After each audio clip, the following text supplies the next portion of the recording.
What is up, guys? It is your boy Don. We're here with Don's Gun Corner, and today we're going to be talking about the AR-15 build that I started a couple months back and where its progress is at to this day. As you can see, pretty much not much left of this rifle is the same besides the upper, lower, bolt carrier group, buffer tube, buffer weight, or buffer springs, the springs, trigger, and barrel, and the gas tube. The gas block itself has changed even. Oh, that's... See, I couldn't remember what gas block I had in here earlier, but I remember for this time because this isn't my first take trying to record this YouTube video. So this is still my Delton DTI 15 that I haven't created a name for it, but as you can see, it is a lot different. Start out with the smallest upgrade, even though it's not even that small recently. Well, I guess this would be considered the smallest upgrade on it most recently. The angled foregrip from Magpul. This is the M-Lock version. We also got this nice MS4 sling. This is the MS4 sling with the this is the entire sling system. This will run you a good $80 just for the sling system itself, but once you invest the money, it's worth it. Worth it. Because I mean, now it's a single point sling right there. Just sit there, hit your QOD. Kind of hard to do. I'm trying to focus on filming. Go back to your sling spot up here on the rifle, and then it's got a nice tension, or this is a quick tension adjuster right here.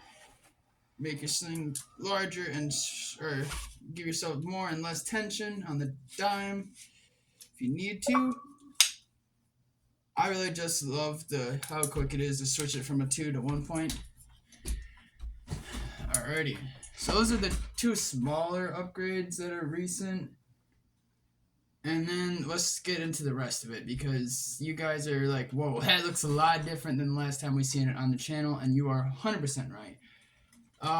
Let's start up front. So up front, we've got ourselves not sure the brand or nothing. I don't have the specific receipt because I did all of this at one trip to my local gun shop, my FFL here, and they just happened to have a lot of shit that I wanted for my rifle, and they got a good $500 out of me that day, and I love them. I'm not going to give you a name because I'm not trying to disclose on where I live and all of that, because it is the internet.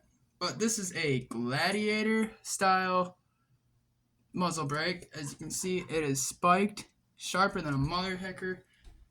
It was sharper, but I've kind of rounded a couple of the edges accidentally. And yeah, I definitely feel like it does an improvement over the A2 birdcage, and also it just looks slick as hell. I mean, absolutely slick as hell. So then moving back a couple inches here, we've got a new gas block on it. That is a Diamondback gas block. I don't remember the exact numbers on it.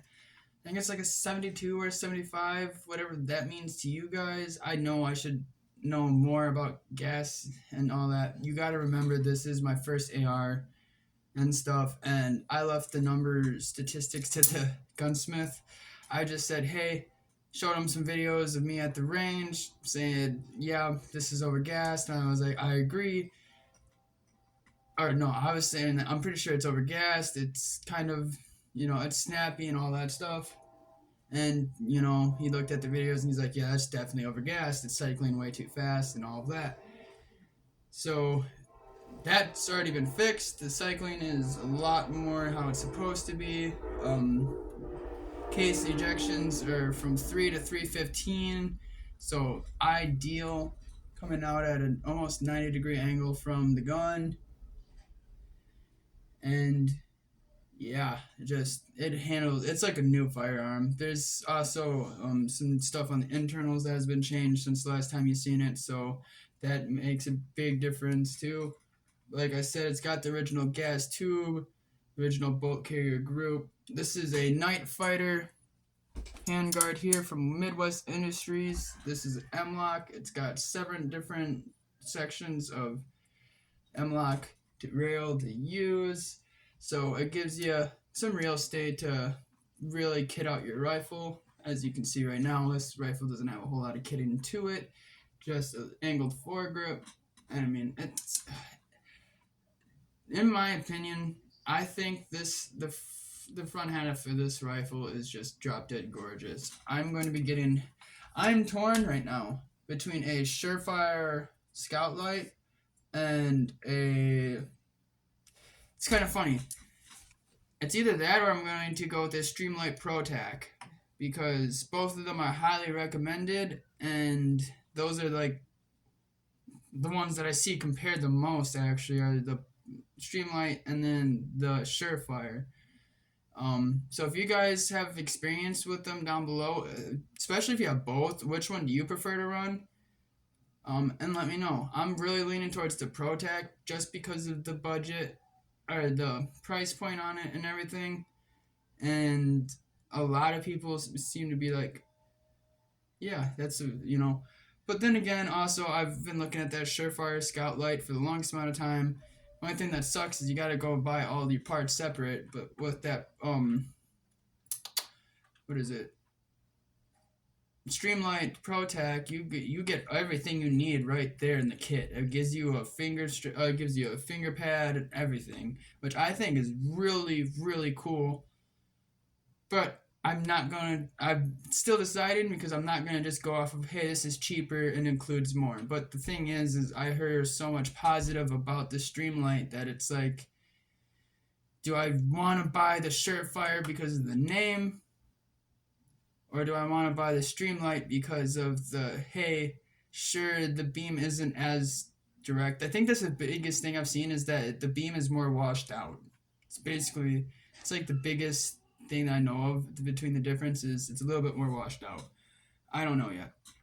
But yes, I'm going to be getting a light up here as well as hopefully I can, with things the way they're looking overseas right now, I don't even want to talk about nods and night vision stuff, but if that's ever a possibility in my future, I'd love to get stuff mounted up on the Picatinny rail here for nods, but that's a discussion for later on.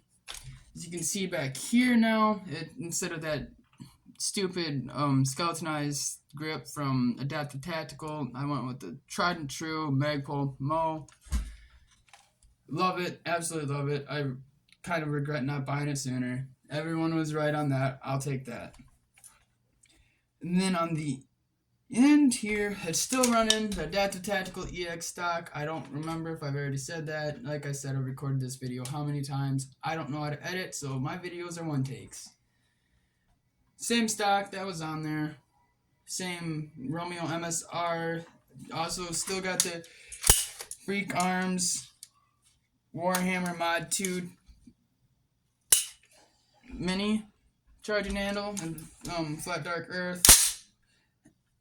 Not gold, it's actually flat dark earth, but it just kind of looks gold. It's supposed to be flat dark earth. I want to get a gold part on my gun, just be Gucci. It's, there's stuff behind it. There's a reason why I did it. My plans now are changing. I am going to be spray painting this rifle because this is my shit hits the fan rifle. I'm going to end up painting it. I'm going to do a multicam color pattern. So having the flat dark earth for highlights is kind of what I wanted to do. And then on the inside, the only thing that's different here is it does have an Odinworks adjustable buffer weight. Which, the only thing I will say about the adjustable buffer is it's got a giant Allen head screw in it, and it seems like my upper catches on that just slightly and makes it a little bit of a hassle to open up, but I mean,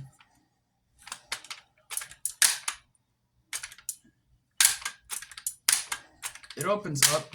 Just a little bit of a catch there that not ideal. So I don't know. Pretty much just don't sit there and do what I was just doing with it. Cause wear, you know.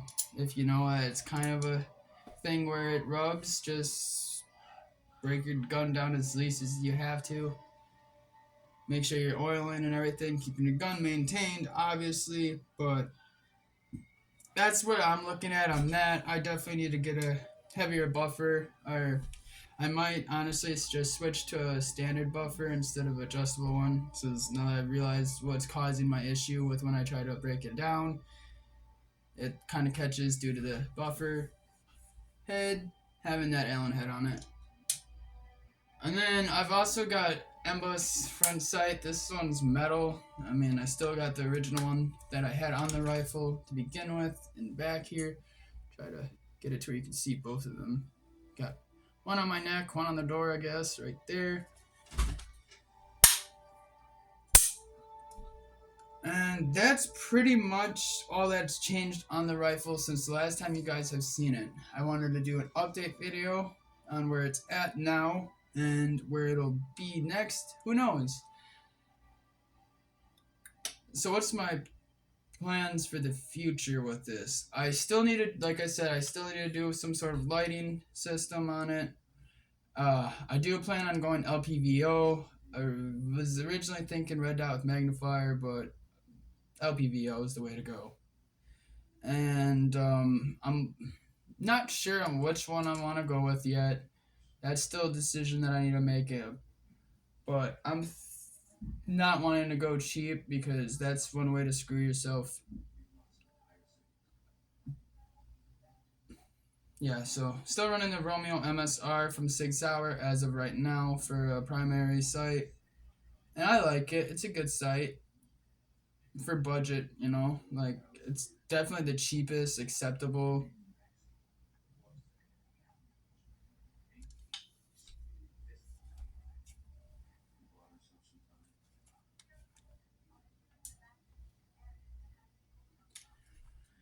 But otherwise, I don't think that's... Yeah, so light, new sight. I have a tourniquet right here that I'm going to be attaching to the rear stock. This is, what brand was it? Again.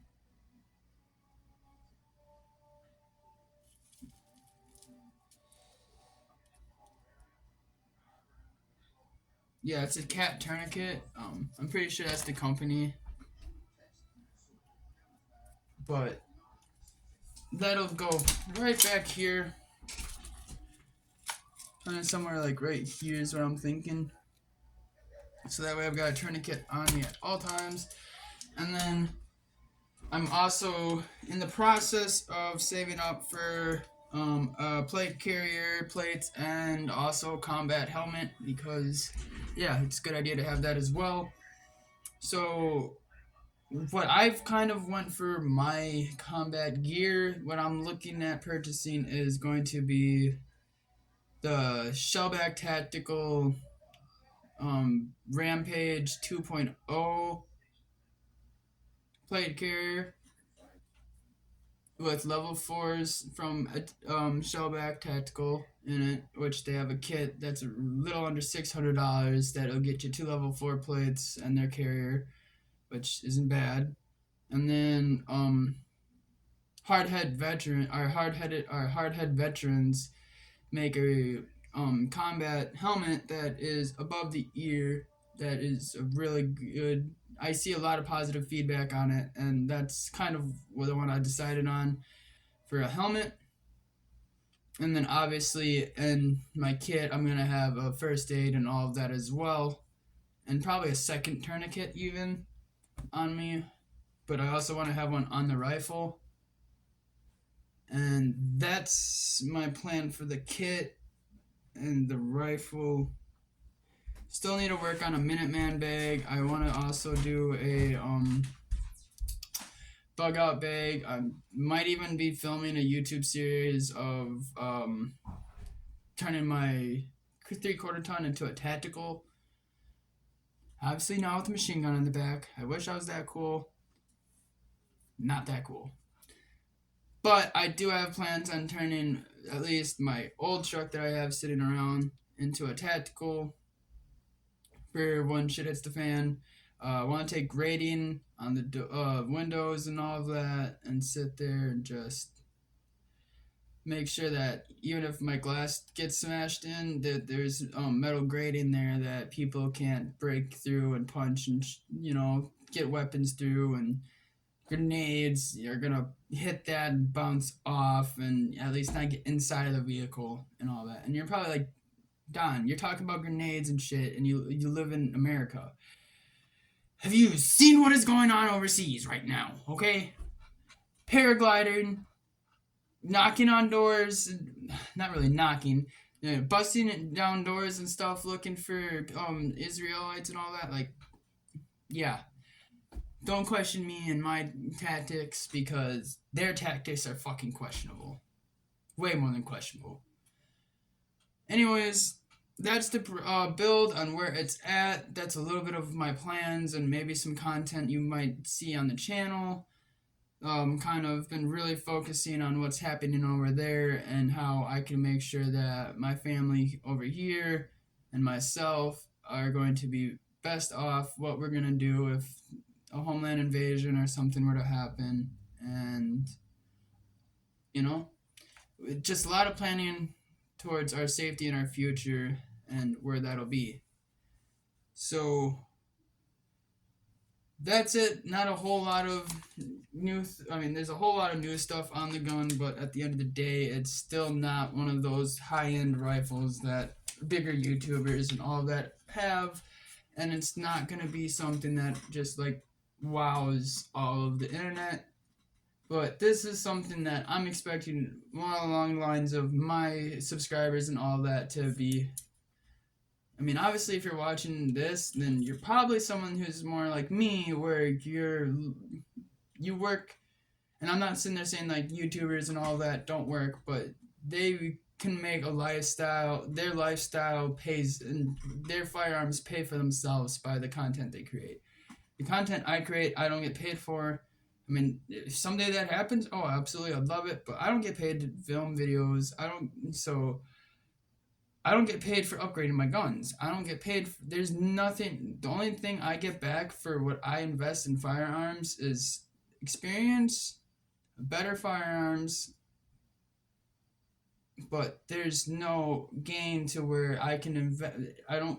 There's no ROI, I guess, for me buying and spending money on firearms, because I don't get to take my firearms and turn that into ways of making content and make money off of that, which then I can invest back into firearms again. What I invest in firearms is strictly for the betterment of myself, my family, and my skill levels and stuff. So that kind of makes it harder to sit there and have a high-end, super high-dollar rifle when, I guess you could say that I don't live check to check, but I guess you could say that I live check to check. Like, I make one check that'll last me a couple months, or a month at least. That's one paycheck, but at the end of the day, I'm not wealthy. I can't sit there and, flex money like that. I still very much so need every dollar that I make, and that's a lot of Americans too, obviously. And even those YouTubers and stuff, like they need every dollar that they make too. And this isn't me clowning on them. It's just a lot easier for them to have a lot more tactical stuff and higher dollar stuff, because at the end of the day, just that stuff being in their videos brings in monetary gain, and they can invest that back into the tactical stuff, and it's a door. It's a revolving door. So thank you guys for checking out the video. Thank you guys for being patient on the uploads. I know my uploads are not frequent whatsoever. It's been 3 months since I uploaded a full-length video like this, which was the introduction of this rifle, which you guys have seen. This is even vastly different from that. But yeah, I just wanted to update you guys on the video, make a video. I update you guys on a build, make a video, and just get some content back on the channel. I'm gonna try to upload 3 videos this 1 week, and just, you know, anywhere from 10 to 20 minutes long. This one's gonna be a little longer than 20 minutes because we're at 20 minutes right now, but that's just my goal. Is I want to get more content out to you guys and everything going on. So thank you for checking out the build. Thank you for checking out the YouTube channel. If you guys would so kindly feel that this video deserves a like, drop one down there below if you want. Comment down below what you would like to see on the channel. Comment any suggestions for the build. You know, I'm so open to suggestions because this is my shit hits the fan rifle. So if you got suggestions that I could make it better, you know, absolutely. And also, have yourselves a wonderful day. I hope you guys are getting out and training with your firearms. I hope you guys have firearms, and I hope you guys are also paying attention to what's happening overseas, keeping up to date with your news and stuff, making sure water's stocked up, non-perishable foods are stocked up, and some sort of plan if there were to be a homeland invasion tomorrow. You know, obviously that you can't really plan for that, how it's going to be, but you have a general plan of, you know, getting the hell out of what town or city you live in. I'm assuming, I mean, if you live out in the sticks in a nice concrete house like my brother and their family, they've got a nice setup out there. Shit hits the fan. I'm going to try to get in there and see if they'll let me in with them because, you know, they've got a nice setup out there. But if you're like me, that was supposed to be an outro, and now it's kind of just turned into a Midwestern goodbye. But if you're more like me, then, you know, I live in town in an apartment, but I've got a plan to, you know, get the hell out of town right away. And then from there, there's a spot that I know where me and my fiance are going to go. We're going to sit there, convene with ourselves, talk, figure out what's going on, make sure we got all the supplies that we need, and then get out of there. I've got a few I got a few spots that are, you know, to sit there, stay for a day or two, move around here. So that's a good thing to have as well. So done with the Midwestern goodbyes. See you guys later. I hope you have a wonderful night. Thank you for checking out the video, and see you guys in the next one.